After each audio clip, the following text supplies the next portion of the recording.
Love idioms.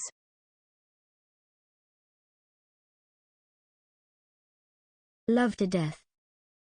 Feel extremely strong affection for someone. He is prepared to do anything for her, go to any extent because he loves her to death.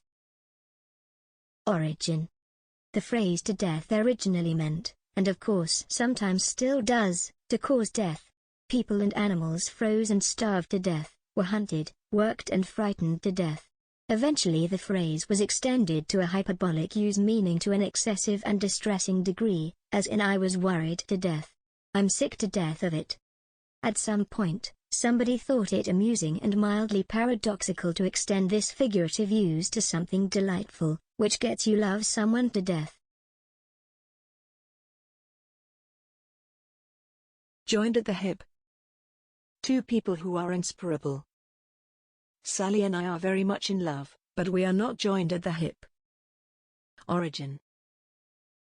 This expression originated in the USA during the 1960s and is derived from the condition of conjoined twins.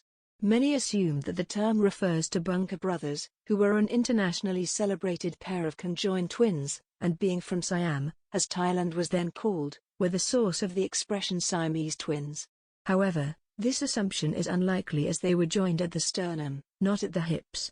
This expression most likely makes a general reference to conjoined twins. Kiss and make up. To become friendly again after an argument. 1. After having a heated argument the previous night, the young couple kissed and made up. Origin. This phrase originated in the beginning of the 20th century and replaced another phrase kiss and be friends which was in use since the 15th century. Labor of love. Work done for pleasure or for the benefit of someone you love. The famous painter gifted his most beautiful painting to his wife, saying that it was a labor of love and was not for sale. Origin. This phrase originated in the Bible and first appears in the King James Version, also known as the Authorized Version, which is the English translation of the Bible, written from 1604 to 1611. All is fair in love and war. In love and war, people are not bound by rules of fair play. He sent my partying photos to my mom, so I posted his on Facebook. Well, all is fair in love and war. Origin. This phrase, in its current form, was first found in the novel, Frank Fairlegh, by Frank E. Smedley in 1850. Very similar phrases with the same meaning are found in the 1620 translation of Miguel de Cervantes, Don Quixote II by Tom Sheldon and the 1845 novel Smuggler II by G.P.R. James. Even prior to that, love has been equated to lawlessness and trickery since 1578 to 1579. Beauty is in the eye of the beholder. Different people have different ideas and views about what is beautiful. Well, she's an ordinary-looking girl, but if she finds her attractive, good for him. Beauty is in the eye of the beholder. Origin. The meaning that this phrase conveys has been used since the 3rd century BC in Greek.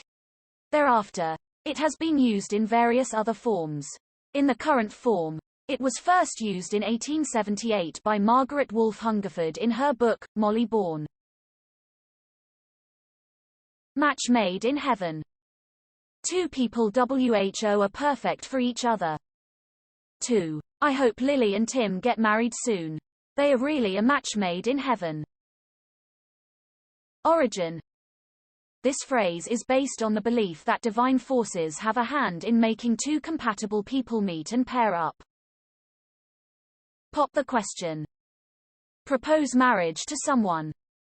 Jim and Clara had been dating for about 2 years when he popped the question to her. Origin. This phrase has been used since 1725, but with other meanings related to asking about something important. The specific sense of proposing marriage has been used since 1826. Wear heart on sleeve. Display your emotions openly. Sam always wears his heart on his sleeve, so everyone knew how he was feeling. Origin. This phrase was first recorded in Shakespeare's play, Othello, in 1604, where the treacherous Iago says this to feign openness and vulnerability. Sealed with a kiss. Written and sent with love and care. He wrote a beautiful letter to her, and, to further express his love, sealed it with a kiss. Origin. The acronym of this phrase, SWAKOR SWALK, was commonly written on envelopes sent by servicemen to their lovers during the World War I and II. In medieval times, contracts were not considered legal until the signers included an X to represent St. Andrew and would then kiss the X to prove his sincerity.